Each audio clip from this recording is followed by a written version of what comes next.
Hello guys, you are welcome to this grammar session. मैं हूं रवि बजाज और आज हम प्रैक्टिस कर रहे हैं ग्रामर की, कभी स्पॉटिंग एरर के रूप में, कभी दूसरे तरीके से और कभी तीसरे तरीके से। तो आज हम करेंगे फिल इन द ब्लैंक्स में कुछ क्वेश्चंस। 4 ऑप्शन में आपको दूंगा, 5 सेकंड का समय मिलेगा। आप अपना स्कोर चेक करेंगे, एक पेपर पे लिख लेंगे या याद रखेंगे, और at the end of the session I would suggest to you to tell me your score. आप अपना कमेंट में अपना स्कोर जरूर बताएंगे। तो चलिए स्टार्ट करते हैं। ये रहा आज का पहला प्रश्न, मैं पढ़ देता हूं इसे।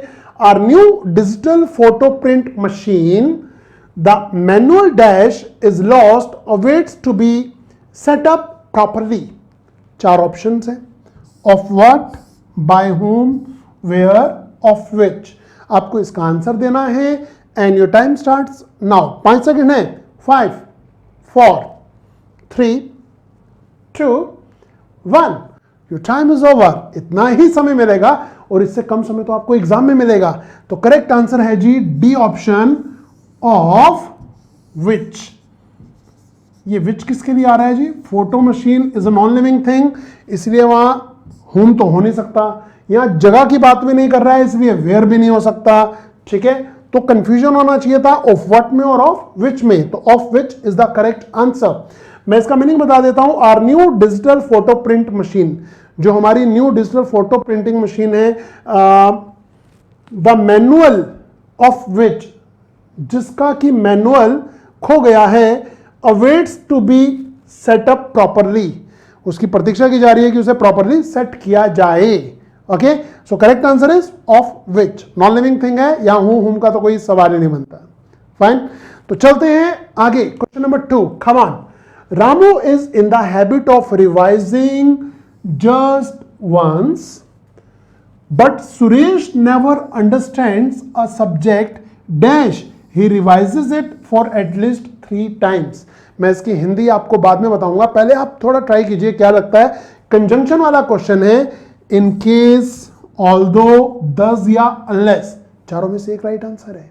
आपको बताना है। Your time starts now. 5 4 3 2 1। And the correct answer is D for Delhi, unless। Unless is the right answer। Meaning क्या है जी सेंटेंस का? Ramu is in the habit of revising just once. Ramu को तो हैबिट है, रामू के लड़के का नाम है रामू को तो हैबिट है एक ही बार रिवाइज करने की किसी भी टॉपिक को। फाइन, बट सुरेश, बट यानी कि सुरेश की अब बात कर रहा है, परंतु Suresh never understands a subject. Suresh subject को आराम से अंडरस्टैंड नहीं कर पाता है। Dash, he revises it for at least 3 times। unless का मीनिंग होता है जब तक वो किसी चीज को 3 बार रिवाइज ना कर ले उसे समझ नहीं आता। किसे? सुरेश को। ठीक है, रामू को तो आ जाता है, सुरेश को नहीं आता। तो यहां मैं बता रहा हूं कि भाई unless का मीनिंग जब तक है, जब तक नहीं। ये नेगेटिव में यूज होता है, इसके साथ नोट नहीं लगाना होता। फाइन, और अगर आप में कोई डाउट आ रहा है इन कंजंक्शन के प्रति तो मुझे बताइएगा, क्योंकि हमारा कंजंक्शन का टॉपिक एकदम रेडी है आपके लिए, उसे जरूर you have to go through. Okay, now question number 3, he was sorry dash late last night. लो जी, प्रपोजिशन पूछ रहे हैं आपसे। About coming, to coming, to come, from coming, बहुत सिंपल है। And your time starts now. 5 4 3 2 1। and the correct answer is to come। he was sorry to come late last night। ठीक है, तो सॉरी के साथ टू हम ऐसे बोलते हैं, I am sorry to inform you that it's raining outside and the match has been postponed. I am sorry to inform you, sorry to होता है। Got it? इजी लग रहा होगा जी। प्रैक्टिस के लिए तैयार रहिए, अभी ऐसे हजारों क्वेश्चन आपकी वेट कर रहे हैं। कम ऑन, नेक्स्ट क्वेश्चन पे आते हैं। My windows look dash the garden. Windows पता है ना, खिड़कियां। तो upon, in, out on, at. एक सही 3 गलत पता आपको लगाना है, आंसर मैं दूंगा उसके बाद। Your time starts now. 5 4 3 2 1। Time is over. Correct answer is out on. My windows look out on the garden। उस साइड पे खुलती है, गार्डन की साइड पे खुलती है। ठीक है, इजी वन, मीनिंग क्लियर होने चाहिए। और ज्यादा प्रयास करने हैं तो मैं बोलूंगा न्यूज़पेपर रीडिंग शुरू कर दीजिए, बहुत मजा आने वाला है। And we are at question number 5।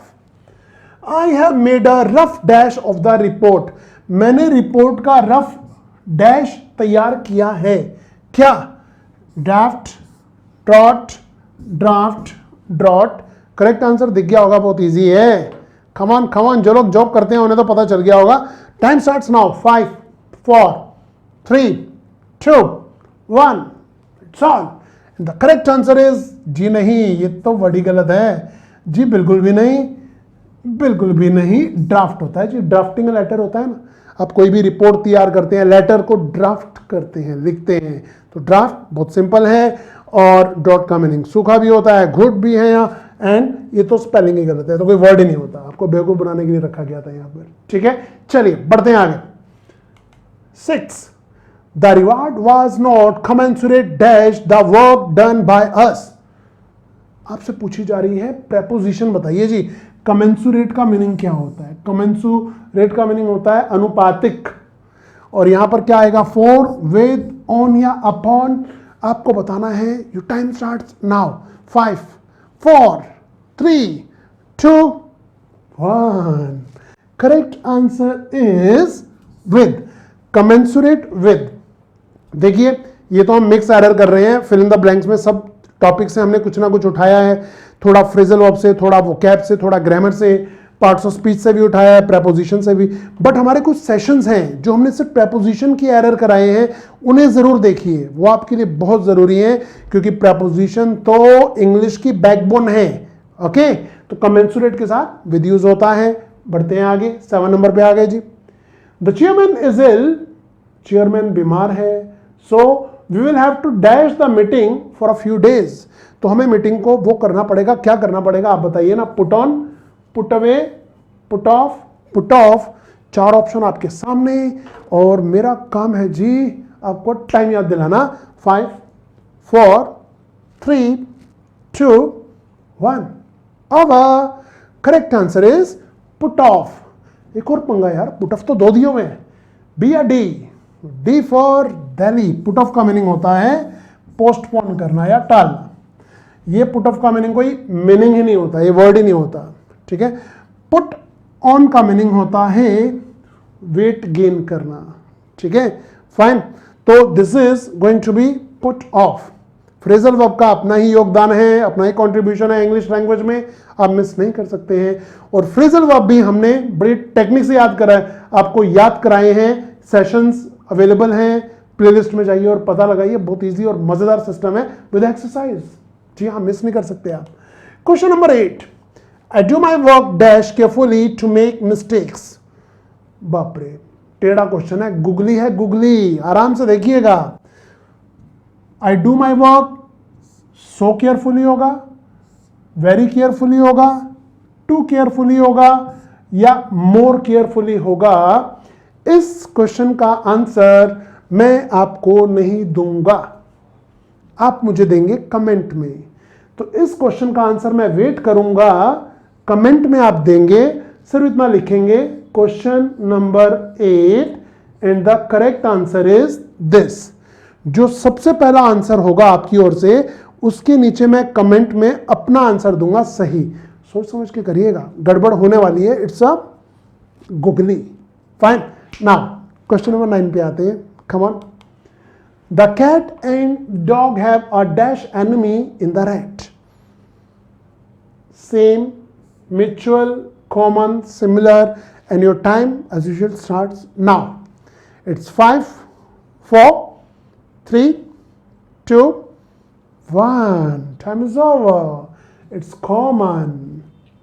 ठीक है, म्यूचुअल तो पारस्परिक होता है, सेम तो सेम और सिमिलर सेम ही होते हैं, वही वाला है ना। तो यहाँ किसी एक की ओर इशारा नहीं कर रहे हैं, यहाँ तो बात कर रहा है कि कैट और dog have a common enemy in the rat, क्योंकि रैट डॉग का भी एनिमी है और कैट का भी। चलिए जी बढ़ते हैं आगे, इजी क्वेश्चन था। ये रहा क्वेश्चन नंबर 10, लास्ट इस सेशन का। He is very good dash making stories. 4 option है, in, at, about, for. Your time starts now. 5 4 3 2 1 time is over. आपको याद होगा मैंने पिछले कुछ सेशन में एक्सप्लेन किया था at is the correct answer.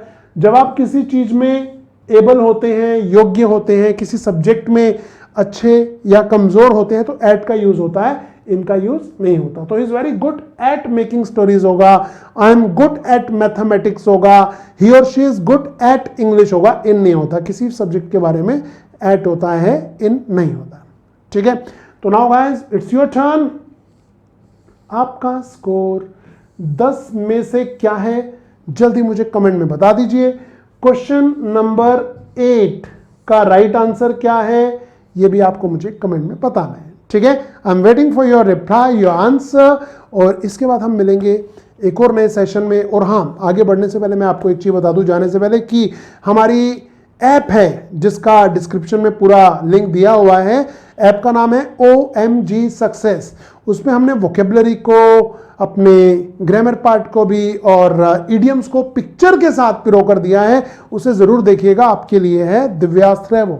ठीक है, तो मिलते हैं अगली क्लास में कुछ और नए टॉपिक के साथ। टिल देन गुड बाय, ठीक है।